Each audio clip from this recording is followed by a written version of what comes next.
নমস্কার বন্ধুরা, রুচির কিচেনে সবাইকে স্বাগত জানাই। মটরের ডাল আর সয়াবিনের এই নিরামিষ রেসিপিটি বানিয়ে দেখুন। মাছ মাংস প্রয়োজন হবে না, এতটা সুস্বাদু হয় খেতে। ভাত, পাশাপাশি রুটি, পরোটা, লুচি সব কিছুর সঙ্গে খেতে দুর্দান্ত লাগে। চলুন রেসিপিটা দেখে নিয়ে যাক, আশা করি ভালো লাগবে। এখানে দেখুন আমি এই ছোট বাটির 1 বাটি সয়াবিন নিয়েছি। সয়াবিনটাকে এখন ফুটন্ত গরম জলে ভিজিয়ে রাখবো।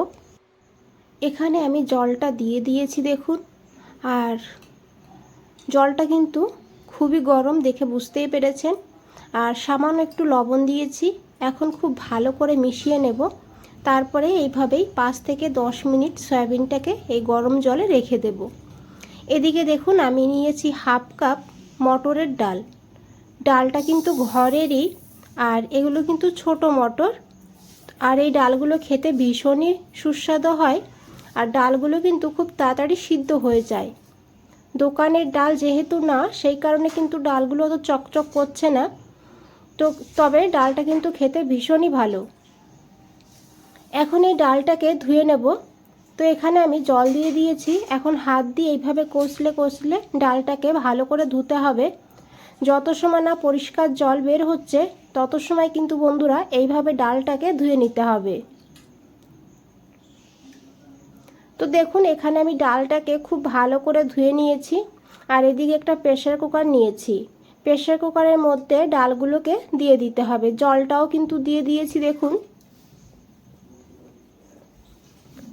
সামান্য আরও একটু জল দিয়ে দিয়েছি। আর দিয়েছি সামান্য একটু লবণ, অল্প করে একটু হলুদের গুঁড়ো। খুব ভালো করে মিশিয়ে নিতে হবে। আর কয়েক ফোঁটা তেল দিয়ে দিতে হবে। তেল দিলে তাহলে ডালটা যখন সিদ্ধ হবে প্রেসার কুকারটা নষ্ট হবে না। অনেক সময় কি হয়, প্রেসার কুকারের উপরে কিন্তু ডালের ফেনাটা উঠে আসে, তখন প্রেসার কুকারটাও নষ্ট হয়ে যায়। আবার তাছাড়া কিন্তু আশপাশটাও অপরিষ্কার হয়ে যায়। সেই কারণে একটু তেল দিয়ে দিলে তাহলে এটা ছিটে বাইরে আসে না। দেখুন, তো এইভাবে বন্ধুরা আমি মিডিয়াম ফ্লেমে 3টে সিটি লাগিয়ে দিয়েছি। তারপরে গ্যাসটা বন্ধ করে দিয়েছি। আর তারপরে প্রেসার কুকারটা ঠান্ডা হলে তারপরে আমি প্রেসার কুকারটা খুলে দেখিয়ে দেব। এদিকে দেখুন 10 মিনিট হয়ে গিয়েছে। সয়াবিনটা কিন্তু ফুলে ডবল হয়ে গিয়েছে আর অনেকটা নরম হয়েছে। গরম জলটা আমি ফেলে দিয়েছি। এখন ঠান্ডা জলে একবার ভালো করে ধুয়ে নেব। এখন হাত দিয়ে চেপে চেপে এইভাবে জল থেকে তুলে নিতে হবে।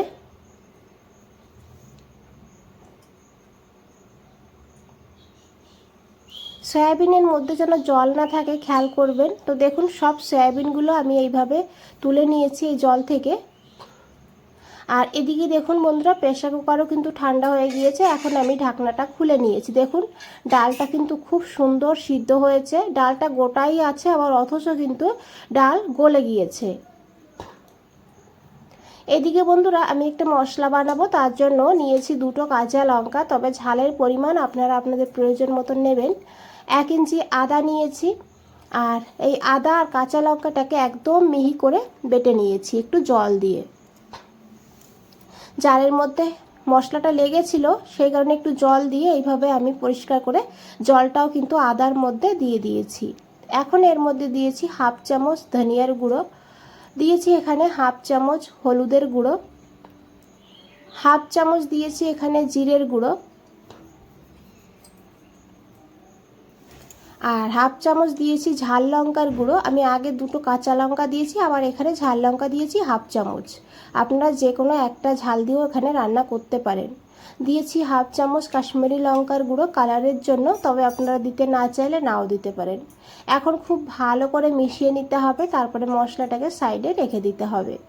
এদিকে দেখুন বন্ধুরা একটা কড়াই বসিয়ে দিয়েছি। কড়াইতে দিয়েছি 2 চামচ সর্ষের তেল। রান্নাটা আমি সর্ষের তেলে করেছি, তবে সাদা তেলেও করা যাবে। তেলটাকে খুব ভালো করে গরম করে নিতে হবে। তারপরে এখানে একটু লবণ দিতে হবে, দিয়ে ভালো করে এইভাবে কড়াইয়ের গায়ে লাগিয়ে দিতে হবে। তারপরে এই সয়াবিনগুলো দিতে হবে। এইভাবে কড়াইটা যদি ভালো করে গরম করে নেওয়া হয় তাহলে কিন্তু কড়াইয়ের গায়ে সয়াবিনটা আটকে যায় না। এখন 3-4 মিনিট সয়াবিনটাকে ভালো করে ভেজে নেব। সয়াবিন ভালো ভাজা হলে সয়াবিনের মধ্যে একটা গন্ধ থাকে, সেই গন্ধটা কিন্তু থাকে না। তাই ভালো করে এইভাবে সয়াবিনটাকে ভেজে নিতে হবে। খুবই হেলদি স্বাস্থ্যকর একটা রান্না, বানিয়ে দেখতে পারেন একবার হলেও, খেতে ভীষণই ভালো হয়। আর নিরামিষ দিনে বানালে আর কোনো চিন্তা করতে হবে না, এটা দিয়েই কিন্তু সবাই পুরোটা খেয়ে নিতে পারবে। তো দেখুন সয়াবিনগুলো আমি তুলে নিয়েছি, আর এখানে আরও 2 চামচ তেল দিয়েছি। তেল গরম হয়ে গেলে দিয়েছি 1/2 চামচ গোটা জিরা আর গোটা গরম মশলা, এলাচ, লবঙ্গ, দারচিনি। এলাচের মুখটা ফাটিয়ে দিতে হবে, এতে ফ্লেভারটা ভালো হবে। 2টো শুকনো লঙ্কা দিয়েছি, একটা তেজপাতা। ফোড়নটাকে ভালো করে ভেজে নেব। তারপরে এখানে সেই আদা আর গুঁড়ো মশলার পেস্ট দিয়ে দিতে হবে। এখন 2-3 মিনিট ভালো করে মশলাটাকে কষিয়ে নেব। তো দেখুন মশলা থেকে তেল ছাড়তে শুরু করে দিয়েছে। এখন এখানে দিতে হবে টমেটো বাটা। এখানে আমি 2টো ছোটো সাইজের টমেটোকে বেটে নিয়েছি। টমেটো বেটে দিলে গ্রেভিটা খুব সুন্দর হয়, স্বাদটাও কিন্তু অনেকটা বেড়ে যায়। তবে আপনারা চাইলে টমেটোকে ছোট ছোট করে কেটেও দিতে পারেন। দিয়ে দিয়েছি পরিমাণ মতন লবণ, দিয়ে ভালো করে মিশিয়ে মশলাটাকে ঢাকা দিয়ে 4-5 মিনিট ভালো করে কষিয়ে নেব। প্রায় 4 মিনিট ঢাকা দিয়ে রেখে দিয়েছিলাম, আমি ঢাকনাটা সরিয়ে নিয়েছি।